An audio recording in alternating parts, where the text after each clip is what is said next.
ఉన్న బంగారాన్ని విడిపించి ఆ రోజు ఆన్లైన్ రేటుకే మేము కొంటాం. Sharma gold company. నమస్కారం, వెల్కమ్ టు సుమన్ టీవీ. నేను గీతాంజలి. ప్రస్తుతం మనతో పాటు సాహితీ ఆధ్యాత్మికవేత్త రోజిష్మాన్ గురువు గారు ఉన్నారండి. 30 పాసురాలతో ఈ ధనుర్మాసంలో మనం ఆ కృష్ణయ్యని కొలుచుకుంటాం, గోదాదేవిని తలుచుకుంటూ.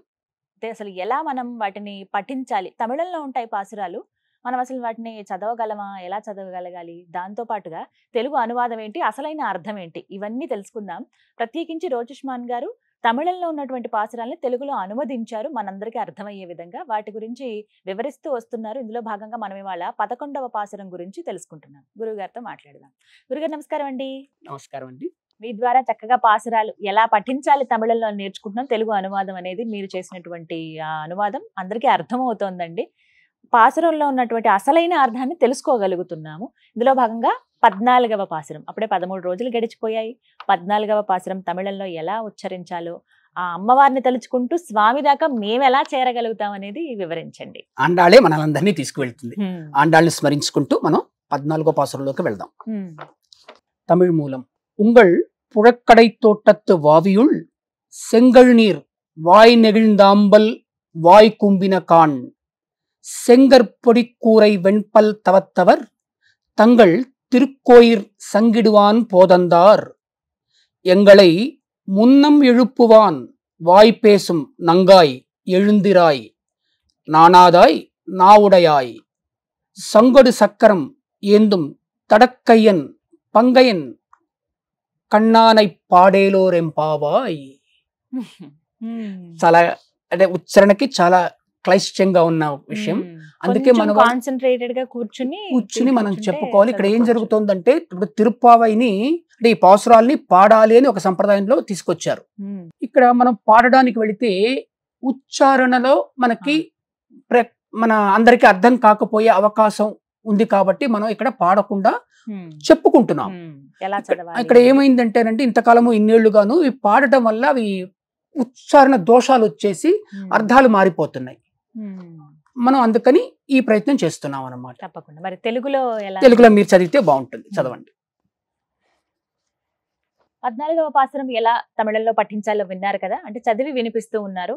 ఒకవేళ అందరికీ మీ నోటికి వచ్చింది, మేము చిన్నప్పటి నుంచి ఇలా పాసురం పఠనం చేస్తున్నాం అని అంటే గనక మీరు ఒక పాట రూపంలో పాడుకోండి, అమ్మవారు ఏ విధంగా అయితే పాడారో అలాగా.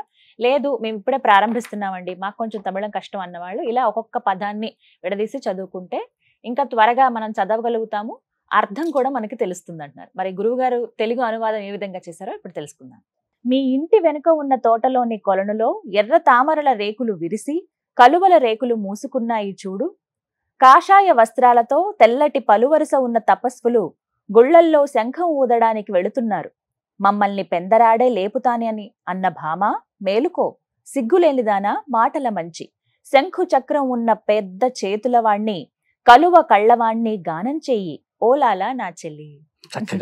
తెలుగులో భలే సంబోధిస్తున్నారండి అమ్మవారు. ఒక్కొక్క అంటే డైరెక్ట్ గా కృష్ణుడు అని అనడం లేదు, డైరెక్ట్ గా రాముడు అని చెప్పటం లేదు. సరిగ్గా పట్టుకున్నారు. అంటే ఆ పురాణాల్లో ప్రత్యేకించి మేము చదివినటువంటి ఇతిహాసాలు ఏవైతే ఉన్నాయో ఘటనలు బట్టి ఆ సంఘటనల్ని గుర్తు చేస్తూ ఆ స్వామి పేరు తీసుకొస్తున్నారు. చాలా ఇక్కడ ఆ గ్రామీణ పదాలు ఆవిడ వాడుతున్నారు. మాటల మంచి, మధ్యలో తిట్టడం సిగ్గులేందానా. ఈ మాటల మంచి అనేది మన ఇవాళ తెలుగు వాళ్ళకి అర్థమయ్యే అవకాశం లేదు. మాటల మంచి అంటే ఏమిటనేది ఇది పూర్వపు తెలుగులో ఒకప్పుడు వాడేవారు, అంటే గ్రామాల్లో వాడేవారు. అట్లాగా ఆవిడ నావుడయాయ్ అందనమాట తమిళ్లో. నావుడయాయ్ అంటే నాలుగున్నదానా అంటే ఏమిటి, మన నోరున్నదానా అంటాం. ఇక్కడ నోరున్నదానా అంటే పొగరమవుతూనే అర్థం వస్తుంది మనకి ఇక్కడ. అందుకనే మనం మాటల మంచి అని తెలుగులో వాడాం. మాటల మంచి అంటే లిప్ గుడ్ అని ఇంగ్లీష్ లో అంటాం కదా, అన్ని చెప్తారు, అన్ని చేసేస్తాను, చేయరు వాళ్ళు. అదే అంటోంది అనమాట మాటల మంచి అంటే. అదే దాని వివరంగా తెలుసుకున్నాం. ఈ పాసురం మొదటి 4 పంక్తుల్లో ఇందాక మనం అనుకున్నట్టుగా చిత్రణ ఘటనని చక్కగా ఆవిడ అనుసంధానం చేశారు. అది మనకి జాపనీస్ హైకులో కనిపిస్తుంది. ఇక్కడ ఆవిడ చేశారు.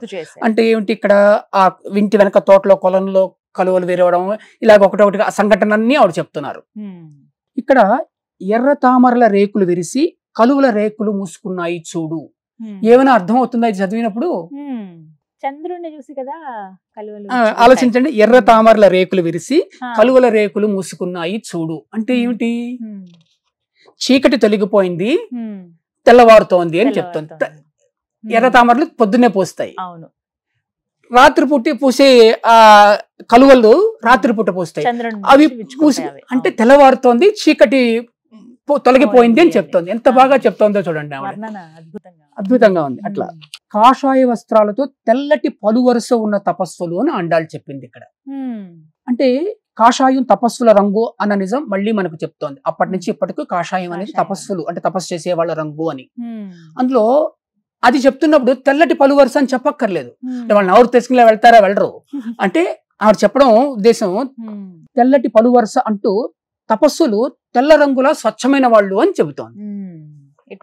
వాళ్ళు వేసుకునేది కాషాయ రంగు, కానీ వాళ్ళు ఎలాంటి వాళ్ళు, తెల్లటి వర్ణంలాగా వాళ్ళు స్వచ్ఛమైన వాళ్ళు అని చెబుతోంది. అందుకని తెల్లటి పలువరుస అని చెబుతోంది ఆవిడ. ఆనాళ్ళలో అంటే అప్పట్లో గుళ్ళల్లో ఈ శంఖం ఊదటం అనే ఒక సంప్రదాయం ఉండేదని మనం లోగడ చెప్పుకున్నాం, క్రితం పాసురాల్లో చెప్పుకున్నాం మనం. అంటే 6వ పాసురంలో మనం చెప్పామన్నమాట. అదే మళ్ళీ ఇక్కడ చెబుతోంది, ఆ గుళ్ళల్లో వాళ్ళు వెళ్తున్నారు అని. ఇందాక మనం మాటల మంచి అందానికి అర్థం చెప్పుకున్నాం అన్నమాట. సో మనం కూడా మాటల మంచిగా కాకుండా చేతల వాళ్ళగా ఉంటే బాగుండు అని చెప్తూ, అందుకనే సిగ్గులేని దానా అంటోంది. మాటల మంచి వాళ్ళందరూ సిగ్గులేని వాళ్ళని మనం ఇప్పుడు అర్థం చేసుకుందాం.